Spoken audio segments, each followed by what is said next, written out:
got tired of running, so I went back home. Wanted to see Mom and Dad.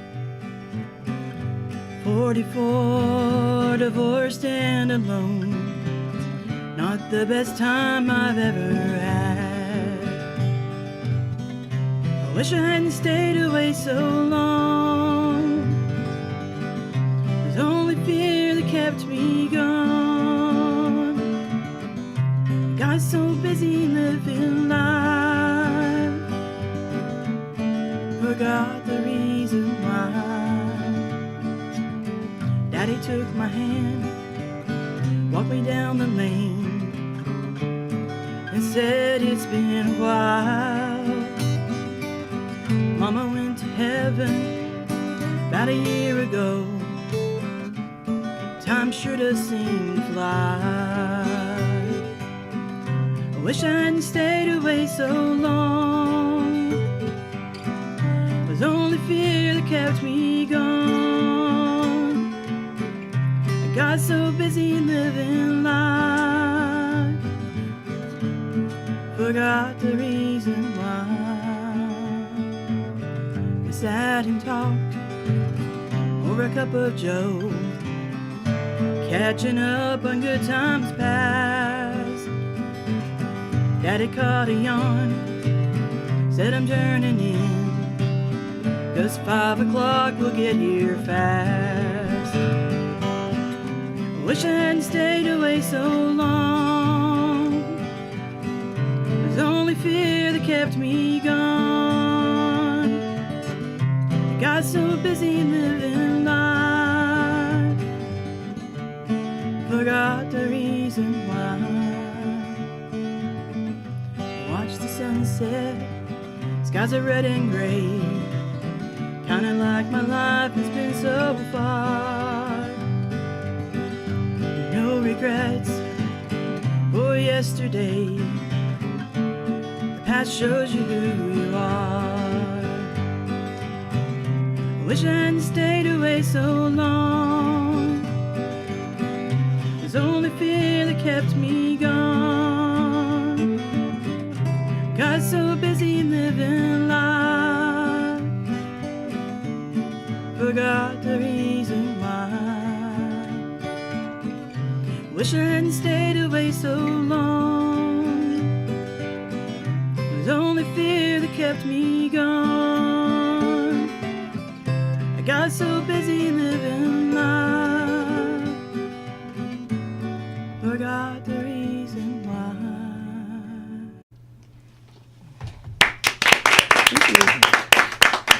What a nice ending, Becki. Thank you. It was beautiful. It was absolutely beautiful.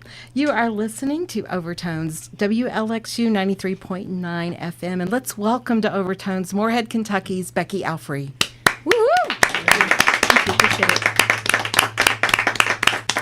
Becki is also an alum of the Red Barn stage, right? Yes, ma'am. And you are a protege of both Ruth McLain and Raymond McLain of the McLain family. Absolutely. Who do you have with you here today, Becki? I have Jim Green of West Liberty. Yeah, of West Liberty, Kentucky. And Jim and I were in songwriting class together, and I found out he could write and play and sing, and I just grabbed him. Well, that's a good thing to do. Yeah. Well, welcome, Jim. Yes, thank you. Becki, tell us about your musical connection to the McLain family.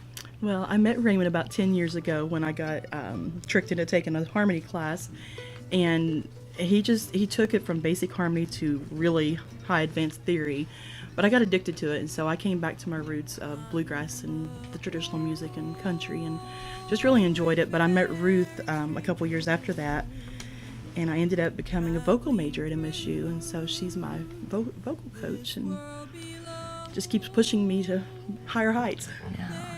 I want to know where these classes were when I was in the School of Music. Right, Marcus? Right. We've heard about a harmony class. We had Dr. Holm Hudson here, and he talked about teaching pop music and theory, and taking a look at how all that kind of intersects. Yeah. So, Becki, you are an introspective songwriter and a very radiant performer. and your love of all music and all musicians is so clearly articulated in your words. Thank you.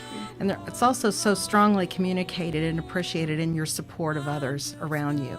So tell our audience how you discovered your musical mission and how did it serve you in the making of your first CD? Well, I went about it backwards. I was performing at a show one day, and this lady came up to me and asked if I had a CD, and I didn't. I said, well, I'm getting to start working on one. And she told me, she said, well, I need music for my funeral because I'm dying. And it touched me so deeply, I went behind stage and boo-hooed. I mean, I was just like, I can't do this. But I went on stage and sang Wayfaring Stranger, and I just talked to her when I sang it. And she told me, she's like, you've got to record that for me. I want to play it. So it took about a year. I went and talked with Raymond, McLain, and asked him, what do I do? What steps should I take? Who do I hire, etc.? And he told me, he said, take 6 months and journal it. Just write everything down. Find out, what voice you want to have. How's it going to work? What sound do you want? How long the song, etc. And so I did. I took about 6 months, and I started building it. And the actual making of the CD didn't take very long, but the production of it was really long. But I put it out, and I wasn't 100% happy. Of course, we always pick ourselves apart.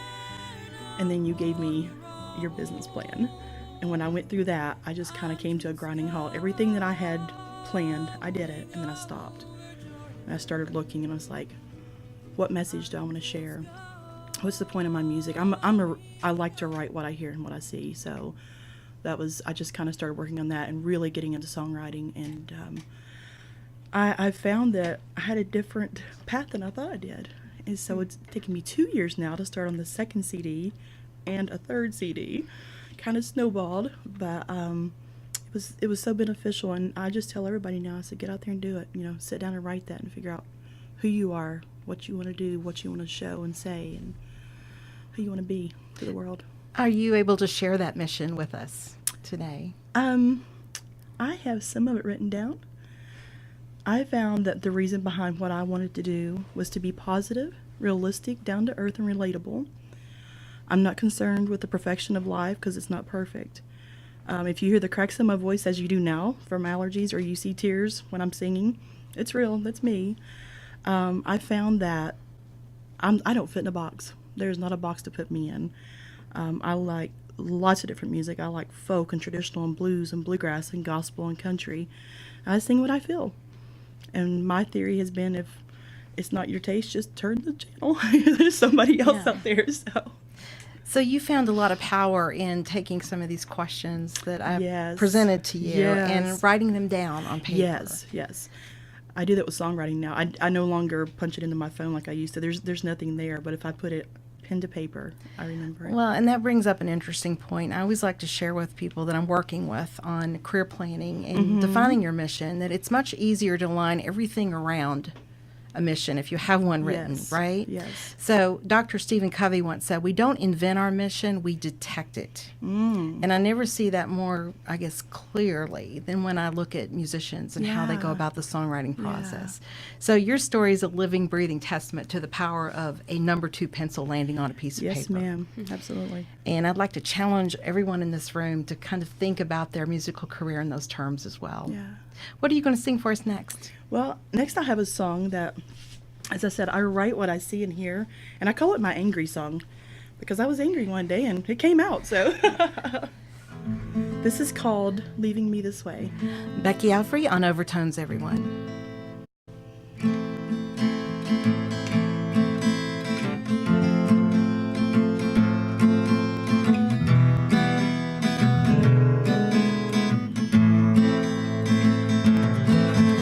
I've been working, my fingers to the bone. I got nothing left to show.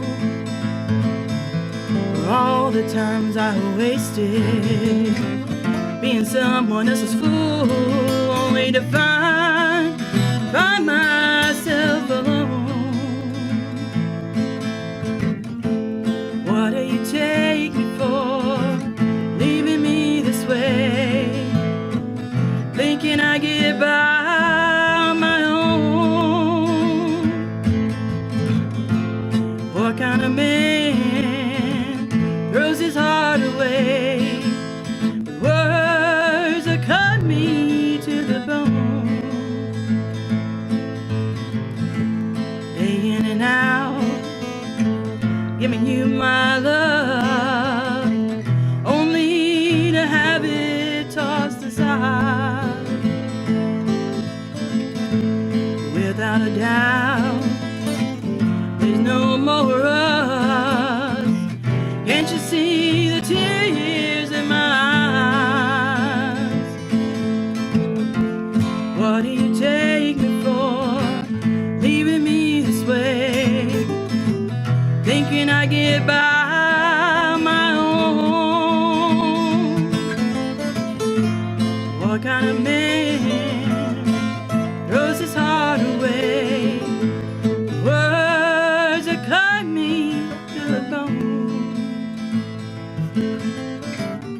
waited so long to be free of this prison you call love. I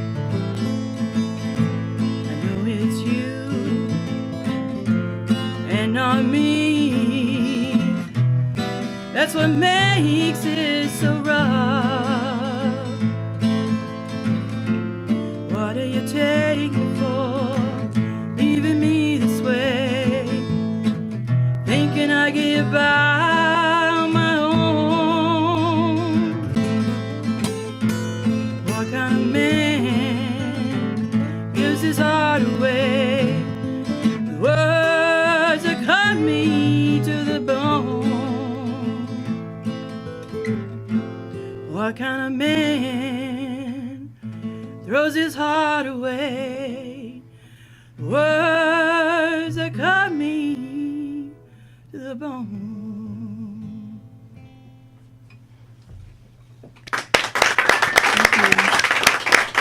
Thank you so much.